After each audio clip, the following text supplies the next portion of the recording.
Both.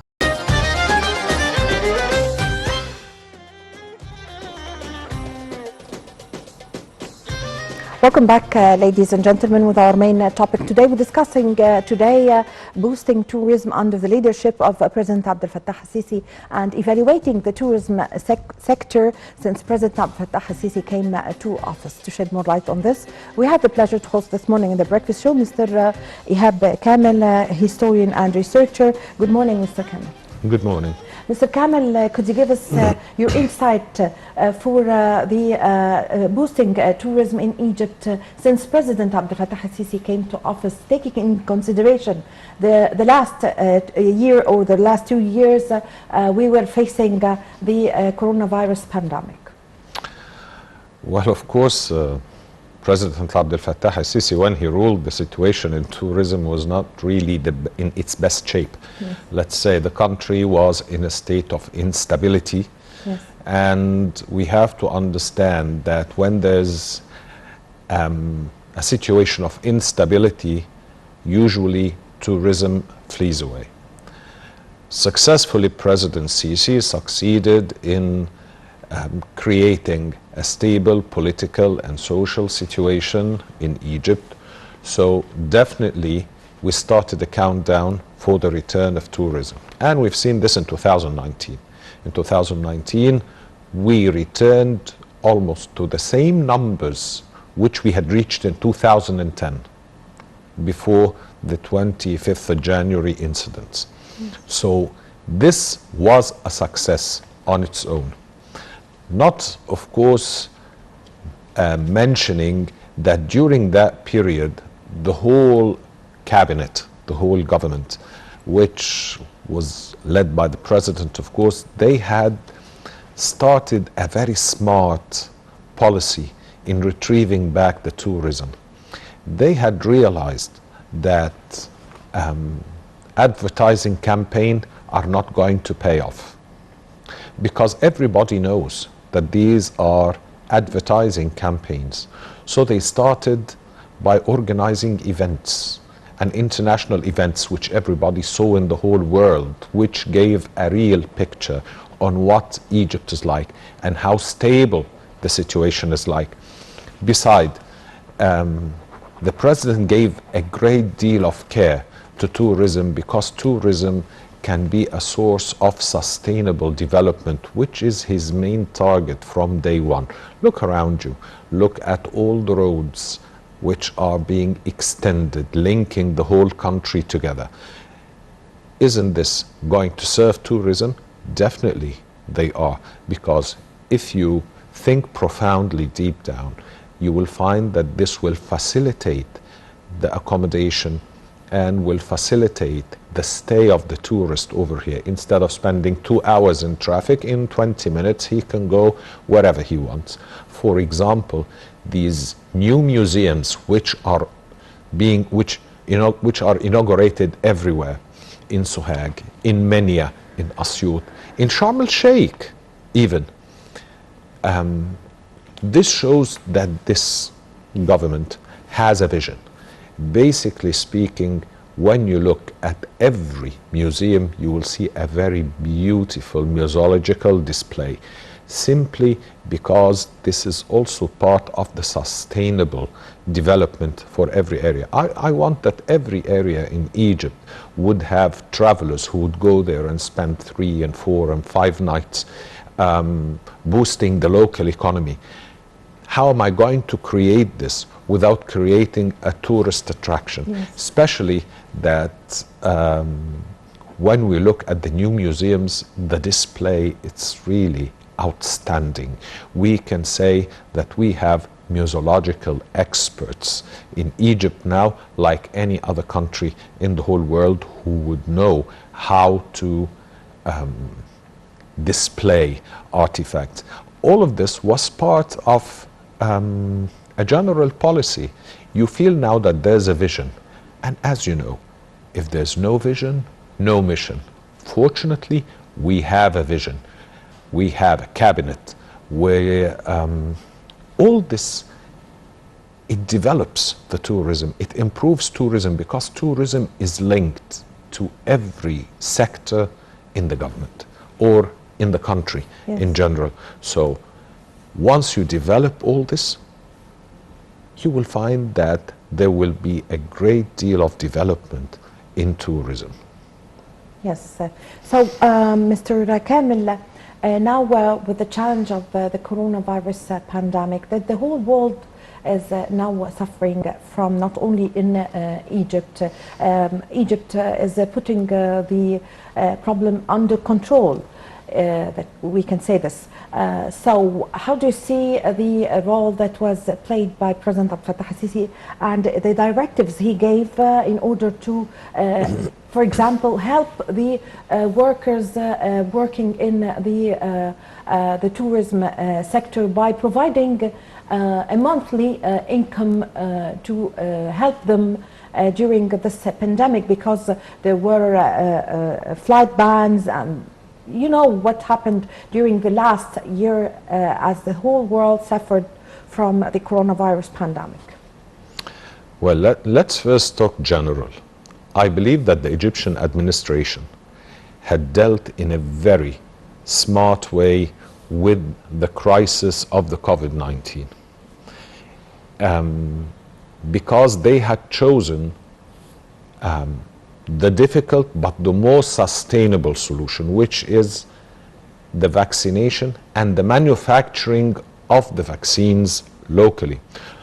For many reasons, I believe that this was a brilliant idea. First, so that they wouldn't create a pressure on the foreign currency resources. Second, this would guarantee a sustainable flow of vaccinations. You know that there was a big crisis in the vaccination supplies worldwide. Even the EU did not receive more than 32% of the vaccines which they were contracted to get. So basically, I believe that this problem in Egypt is going to end soon.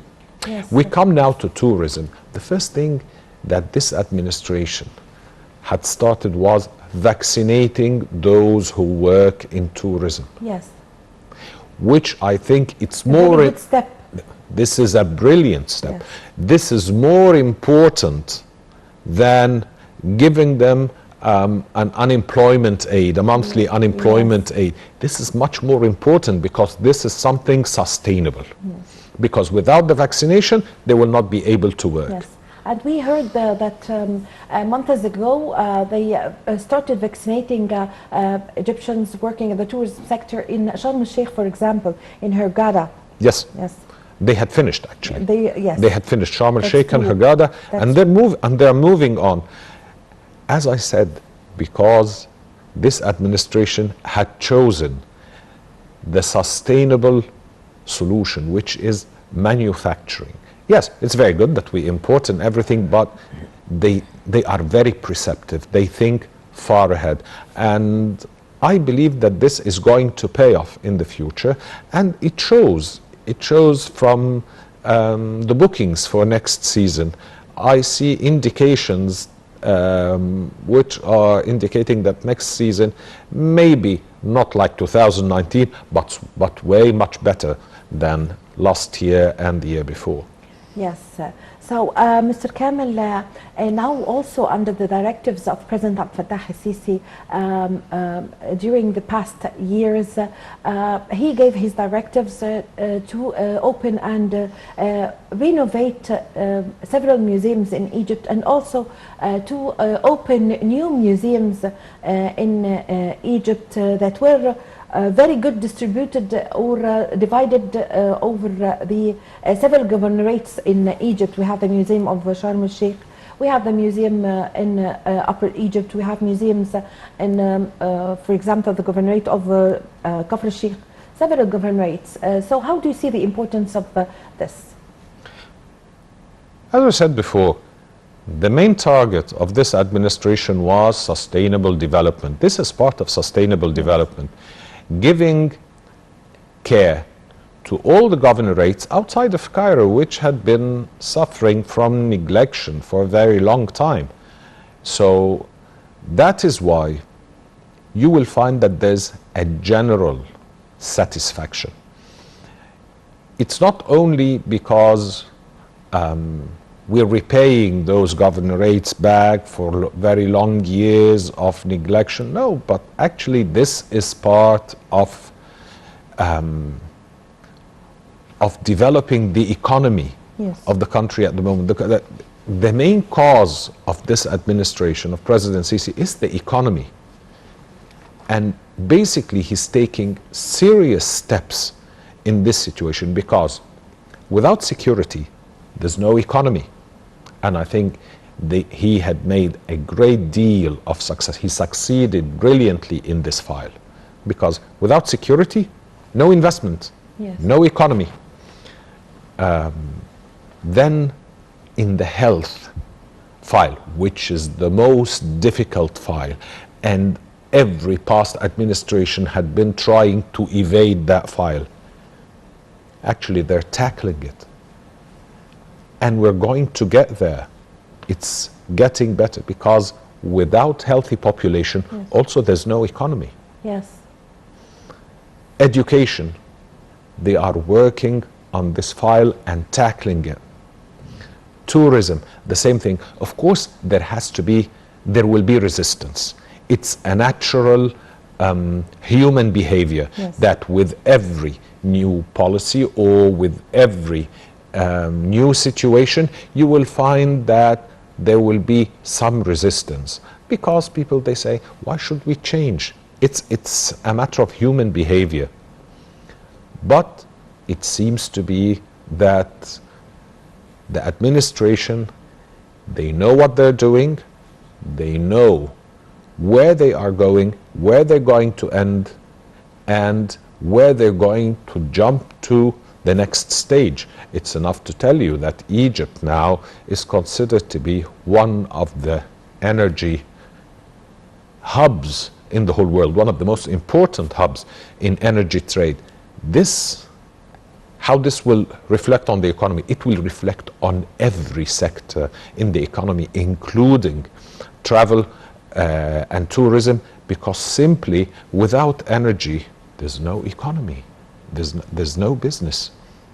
Yes. So we are seeing that there's a plan, but the plan, it looks like a puzzle. Every period you will see that part of it will fit into another part, and because it's a very long-term plan.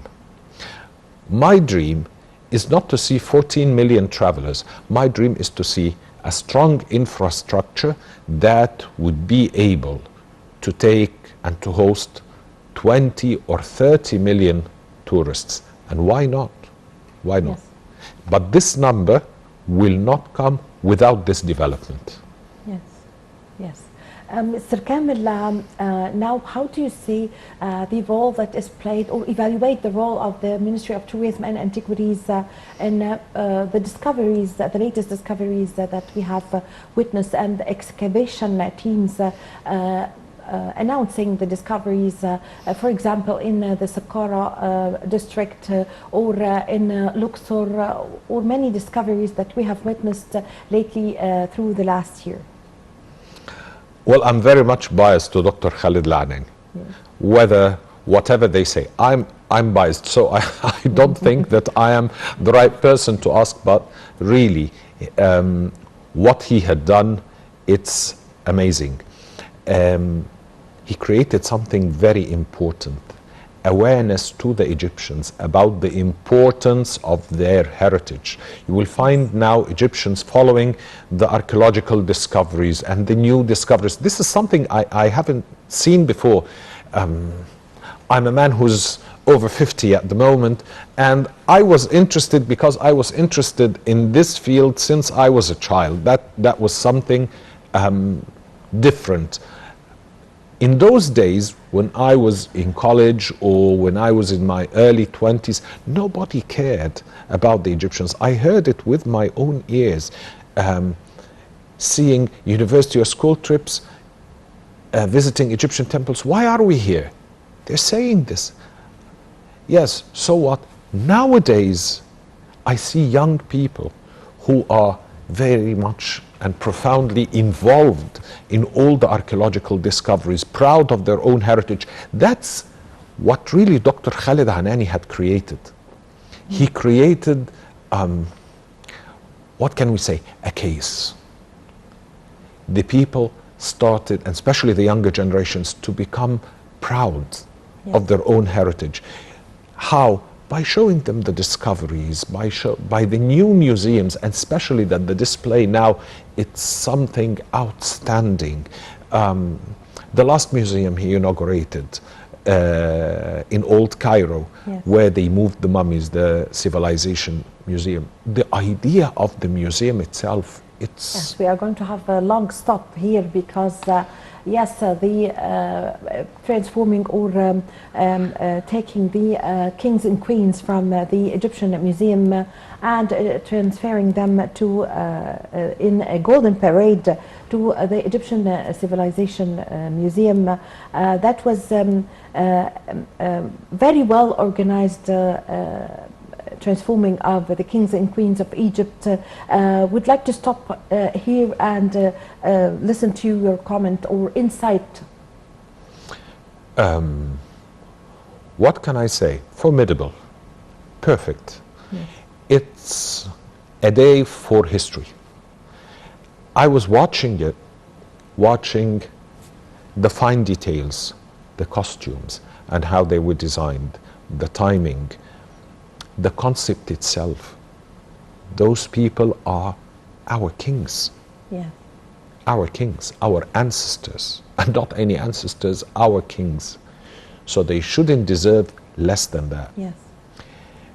But when you look at the details, starting from the Egyptian Museum in Tahrir, the parade, the costumes, the lighting, the timing, the Philharmonic Orchestra and the music, Yes. choosing a chant with ancient Egyptian language. Yes.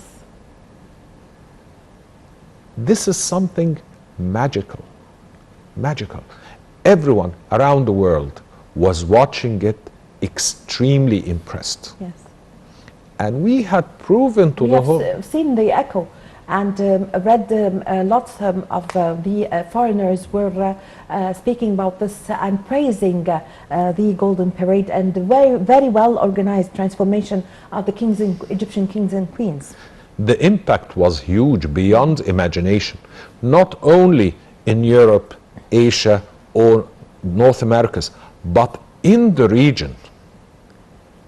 In all the Arab countries, my friends in the Arab countries, in Jordan, in Lebanon, in Morocco, they were watching it, and that was extremely impressive. The message here. Yes, what is the message behind this the message parade? that Egypt is sending to the world, of course. that this is a new republic, Yes. retrieving back the country's soft power. Egypt's influence in its own region had never been rough. It had never been rough in all of its history. It always had been soft through culture, through education. Even in the time of Thutmose III, who created the biggest Egyptian empire in history, what did he do after he finished his conquests? He brought the princes and the princesses from Western Asia to be educated in Egypt and return back to rule their countries, and they become loyal to Egypt. This is Egypt, the soft power. That's how it had always been, and that's how it's going to be. So the message that was sent, that Egypt is a new republic, is born in Egypt. There's a new republic, a new period, and I think everybody got the message. Yes. I thank you very much for your valuable information, also Most for your welcome. time and for coming to us this morning. Mr. Ihab Kamel, the historian and researcher, thank you very much for joining us today.